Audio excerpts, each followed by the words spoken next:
हठात जन लोक बयस 45 ରୁ 50 भितर हम से श्रीमंदिर भितर एक बड़ कूअर भितर गली पड़ते आम खबर पाई सागे सागे आम पूरा टीम आसाला उद्धार कार्य करने 1.5 घंटा पाखापाखि लगे उद्धार कार्य लोक आम बहुत कष्ट रेस्क्यू कर भल अवस्था रेस्क्यू कौटा के गभीर था पाखापाखि 70 पाखापाखि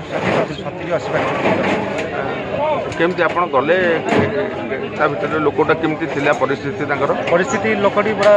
अचेत अवस्था पड़ते जेहतु 70 फुट तले अच्छी ऑक्सीजन अभाव लोकटी सांगे सांगे पड़ी आम 15 मिनट भितर हठात कि पहुँचिकी सांगे सांगे उद्धार कलु आ लोक पूरा सब रेस्क्यू कलु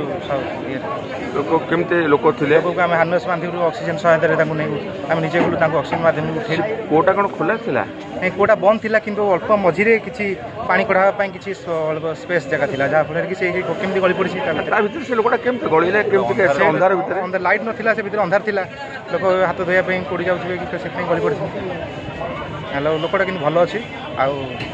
धन्यवाद जगन्नाथ कृपा से नुआ जीवन पाई।